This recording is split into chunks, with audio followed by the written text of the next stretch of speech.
scotch or bourbon? No, I'm good to go. Okay.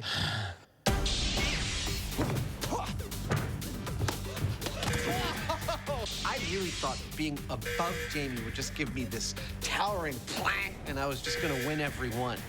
But he has access to my ankles, which he used incredibly effectively. Once I get close, my legs are just done for. From my perspective, I don't think I can call the high ground an ultimate advantage at this point. Yep, despite finishing with a scoreboard advantage, Adam feels the numbers don't tell the whole story. There's two things wrong with the data we've thus far gathered. One is we're looking for a definitive advantage, not a soft advantage. Two, and most importantly, we're not sword fighters. We don't know the first thing about fighting with swords like this.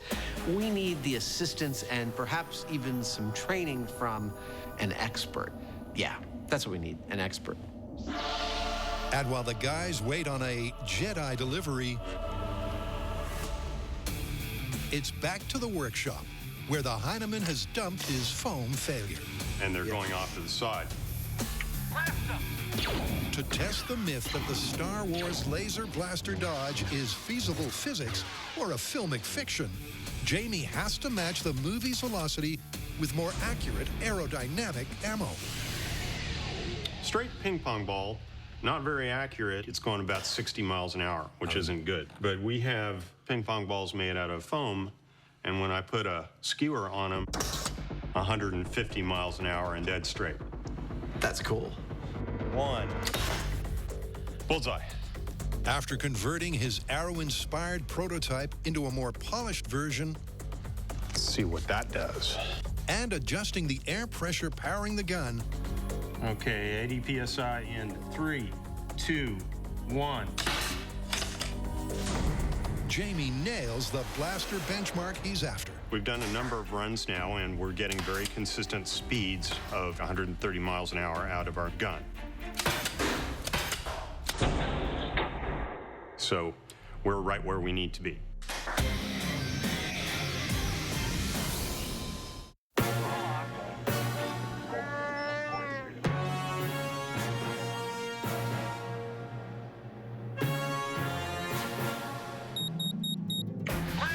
Welcome to the Mythbusters version of the Star Wars universe. We're investigating the myth that the good guys always seem to be able to just dive out of the way of the blasters used throughout the Star Wars universe. Now we have built ourselves our own little version of a rebel ship with a 40-foot hallway. We're going to set up our blaster at the other end that shoots air bullets at the correct speed, and Jamie and I are each going to take turns standing here and attempting to get out of the way of those blaster bolts. With their rebel ship ship-shape, All right. first up, they're making sure they stay on target. We're going to shoot him first to make sure that the darts are hitting the right spot. You know, we're asking our target stormtrooper to do precisely what stormtroopers do in all the movies, which is get shot. 3, 2, 1. Okay, firing now. Oh, that's weird. 2, 1. Oops, that one went off to the side. Yeah. 1. Off to both sides, high and low. The gun is firing at the correct speed. Pressure, check the pressure.